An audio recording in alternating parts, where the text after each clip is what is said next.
Hello students, myself Rosie Jain, PGT Mathematics, Suraj School, Mahendragarh. Today we will discuss the topic about product of two vectors. The product of two vectors is defined in two ways. The first is scalar or dot product and the second is vector or cross product.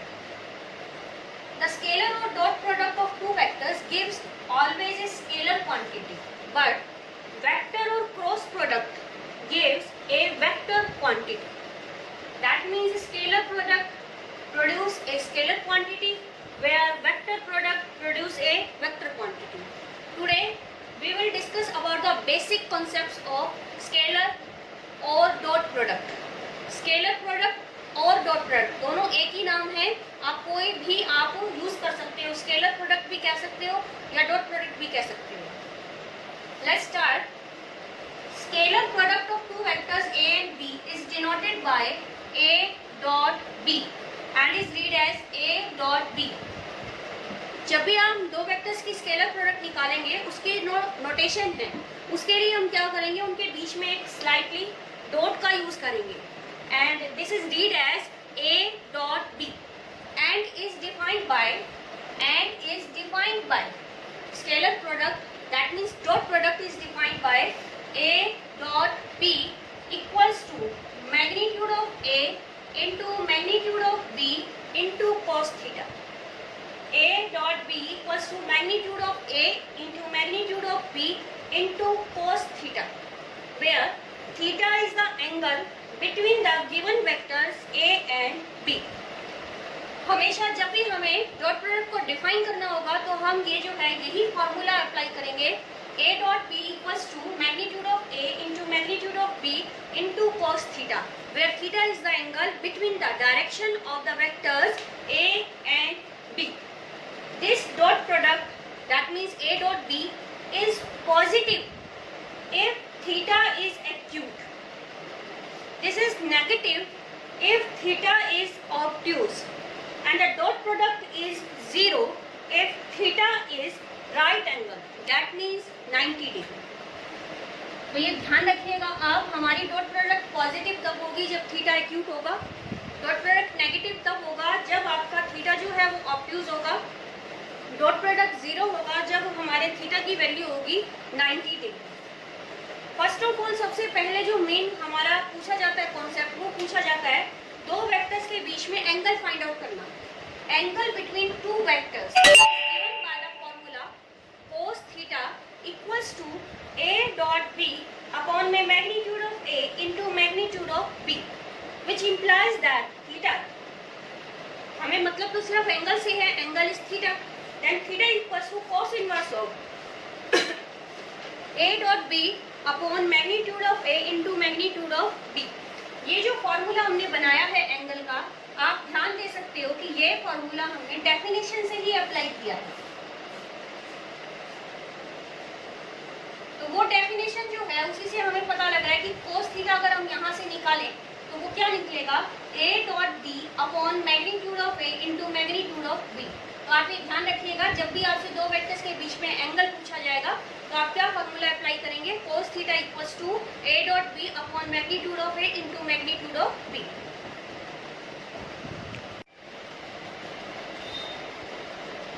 Let's discuss some remarks about the scalar और dot product.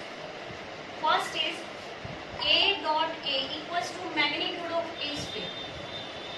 Always remember this, a dot a equals to magnitude of a square. You can also say this as length of a vector is expressed in the form of scalar product.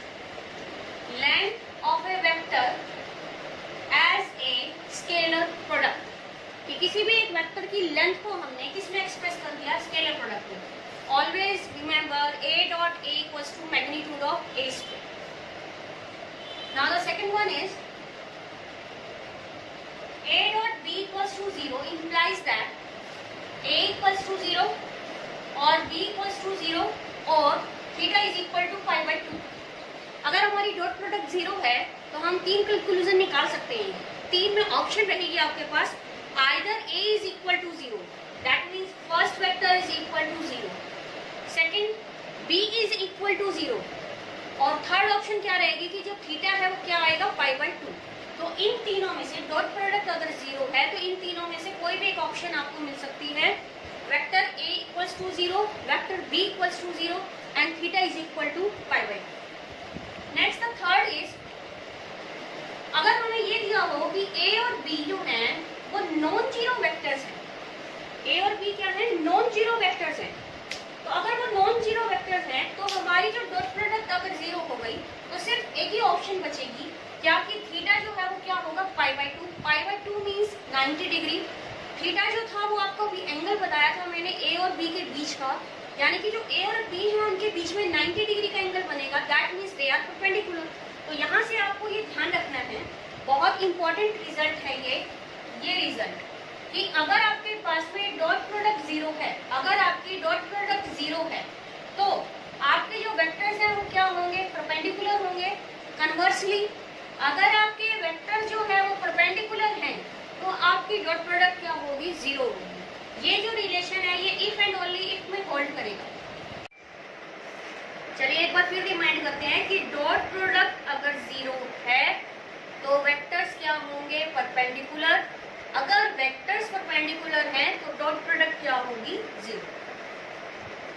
Now come on to the fourth point. अगर हमारे vectors like vectors हैं, like vectors means उनकी जो direction है वो same है, तो उनके बीच का जो एंगल होगा वो होगा 0 डिग्री, जिस वजह से हमारी डॉट प्रोडक्ट पे क्या फर्क पड़ेगा, magnitude of a into magnitude of b cos theta. Theta कितना हो गया, 0 डिग्री, और कोस 0 की वैल्यू क्या होती है, 1 इससे मल्टीप्लाई होगा, तो डॉट प्रोडक्ट रिड्यूस होगा, सिर्फ कितनी रह जाएगी, magnitude of a into magnitude of b, magnitude of a into magnitude of b। अगर हमारे वेक्टर्स हैं अनलाइक वेक्टर्स, अनलाइक वेक्टर्स का मीन्स उनकी जो डायरेक्शन है वो अपोजिट है, जिस वजह से थीटा जो है, एंगल जो है कितना होगा, पाई, और उसकी वजह से आपकी डॉट प्रोडक्ट में जो डिफरेंस आएगा वो क्या आएगा, it will become magnitude of a into magnitude of b into cos pi, and cos pi is -1, so it becomes negative of magnitude of a into magnitude of b। तो ध्यान रखिएगा हमेशा कि अगर आपके लाइक वेक्टर्स हैं तो आपकी जो डॉट प्रोडक्ट है वो होगी magnitude of a into magnitude of b। अगर आपके वेक्टर्स अनलाइक वेक्टर्स दिए हुए हैं तो आपकी डॉट प्रोडक्ट कितनी रह जाएगी, negative of magnitude of a into magnitude of b। Next है हमारे पास में 6th पॉइंट है, we know that i, j, k are mutually are 3 unit vectors along 3 mutually perpendicular coordinate axes. So we have I dot I equals to J dot J is equal to K dot K is equal to 1, यानी कि जब इनकी same के साथ dot product ली जाएगी तो उसकी value क्या आएगी, 1। I dot I या डॉट के फॉर्मूले में लगाकर भी देख सकते हैं, इधर ध्यान दीजिए, I dot I equals to magnitude of I cap, magnitude of I cap into cos 0 degree. ये जो हमने डॉट प्रोडक्ट का फॉर्मूला डिफाइन किया था उस फॉर्मूले में मैंने पुट कर दिया, यहाँ A का काम भी I कर रहा है और B का काम भी I कर रहा है। अब I जो है आपका यूनिट वेक्टर है, उस वजह से उसका मैग्नीट्यूड 1 रहेगा, तो इन दोनों की क्वांटिटी 1 हो गई। कोस 0 जो है उसकी वैल्यू भी 1 होती है, जिस वजह से कितना इवैल्यूएट होगा, 1 इवैल्यूएट होगा। तो इस बेसिक फॉर्मूले से हमारे पास में इन तीनों क्वांटिटी की वैल्यू कितनी आ जाएगी, 1। नेक्स्ट जो आपको रिमेंबर करना है, डॉट प्रोडक्ट में अगर डिफरेंट क्वांटिटीज हैं, I dot J, J dot I, J dot के, के डॉट जे, के डॉट आई या I डॉट के, तो इन सभी की वैल्यू क्या रहेगी, 0 रहेगी। सभी में आप यहाँ वैल्यू पुट कर देख लेना आप, क्योंकि उनके बीच में जो एंगल बनेगा वो 90 डिग्री का बनेगा और वो कोस 90 क्या होगा, 0 होगा। तो ये याद रखिएगा कि सेम क्वांटिटी है डॉट प्रोडक्ट में तो वैल्यू 1 आएगी, I, J और K के लिए। अगर डिफरेंट है तो आएगी 0। ठीक है, अब नेक्स्ट चलते हैं, geometrical interpretation of scalar product. Geometrical interpretation of scalar product, यानी कि स्केलर प्रोडक्ट का ज्योमेट्रिकल मीनिंग क्या है, अब ये पढ़ेंगे हम। The scalar product of two vectors is the product, the scalar product of two vectors is the product of the modulus of either vector and the projection of other in its direction। जो आपकी scalar product है, geometrical meaning उसका क्या है कि वो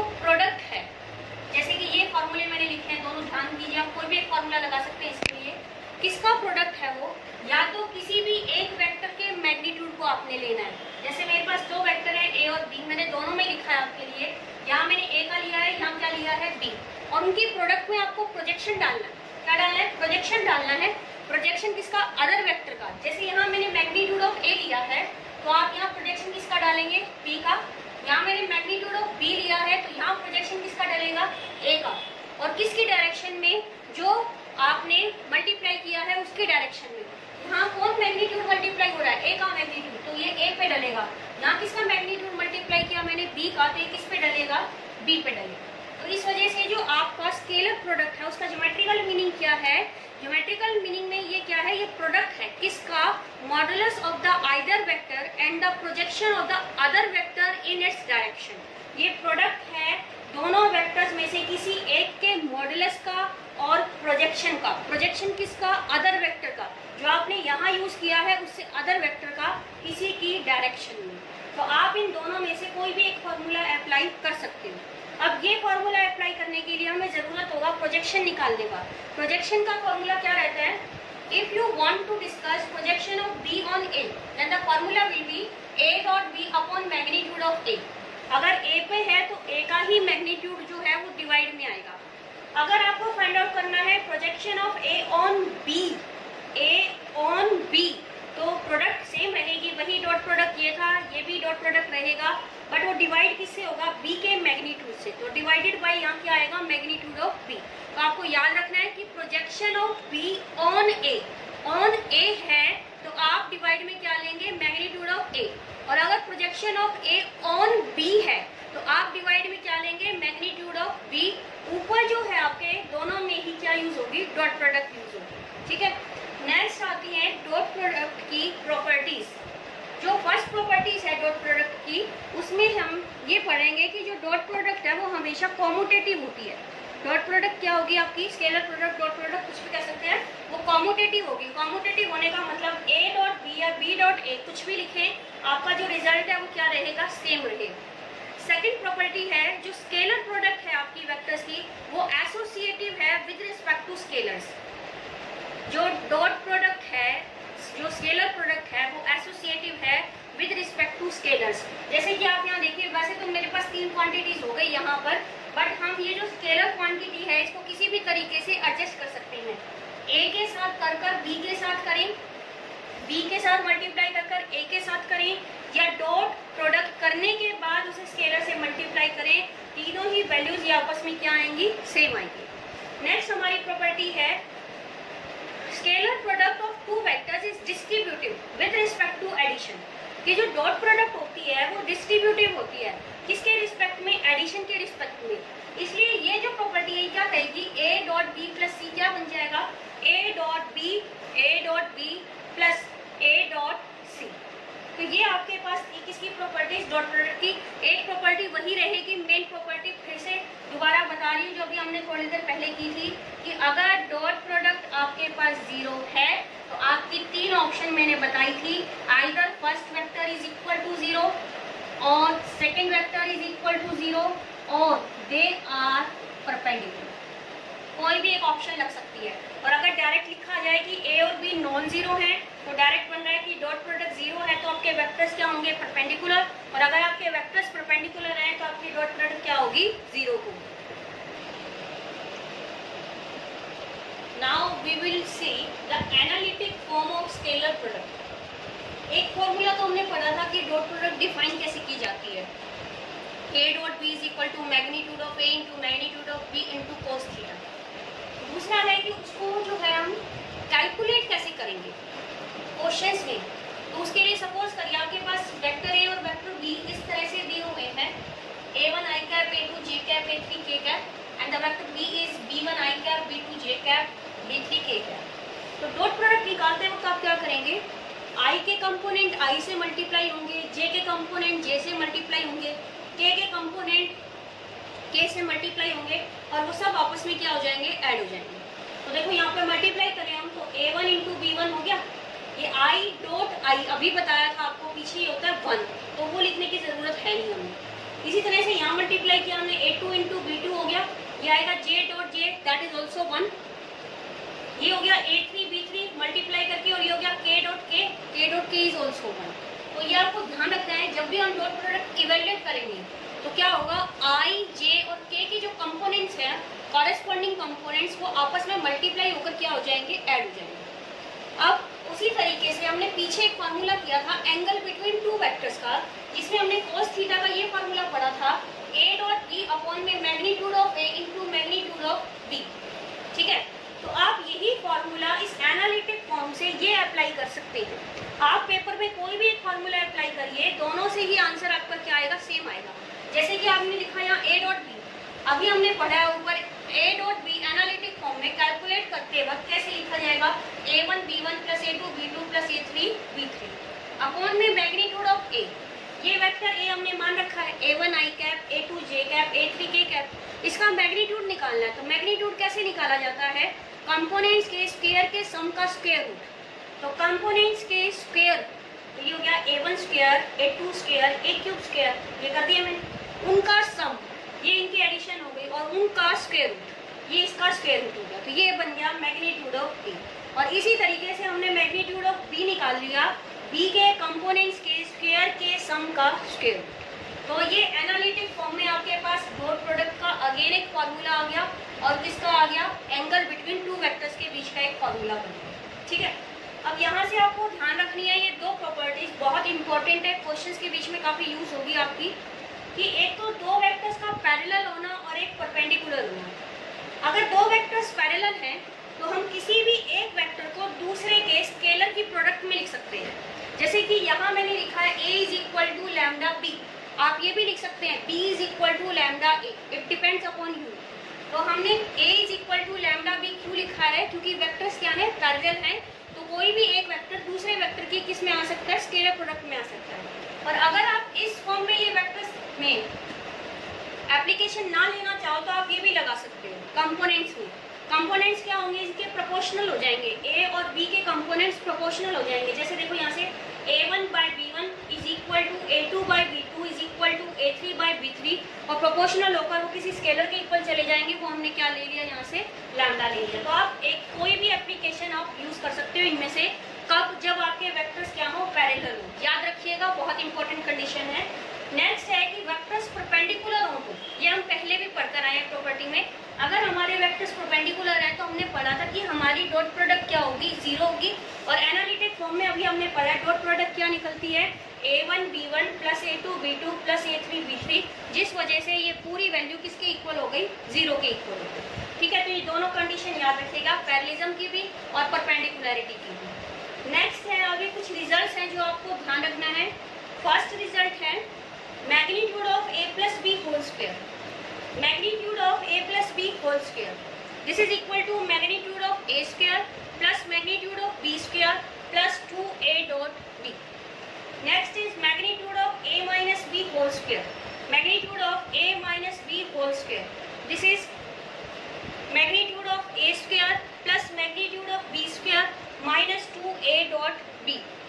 and third is a plus b dot a minus b, this is equal to magnitude of a square minus magnitude of b square। इन तीनों के लिए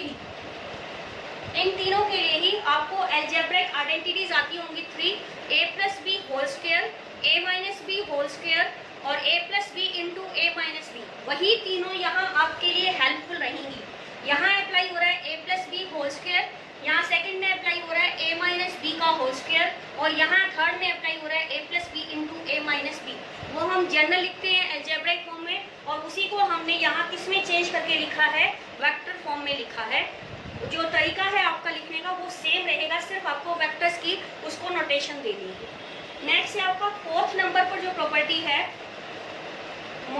a dot B whole square, a dot b whole square is always less than equal to magnitude of a square into magnitude of b square। a dot b whole square is always less than equal to magnitude of a square into magnitude of b square। This is called Cauchy-Schwarz inequality। Fourth number पर जो है inequality उसे हम क्या कहते हैं, Cauchy-Schwarz inequality। Now the fifth is magnitude of a plus b, magnitude of a plus b is always less than equal to magnitude of a plus magnitude of b। This is known as triangles inequality। This is known as triangles inequality. What is that? Magnitude of A plus B is always less than equal to magnitude of A plus magnitude of B. And the last is magnitude of A minus B. Magnitude of A minus B is always greater than or equal to magnitude of A minus magnitude of B. Magnitude of A minus B is always greater than equal to magnitude of A minus magnitude of B.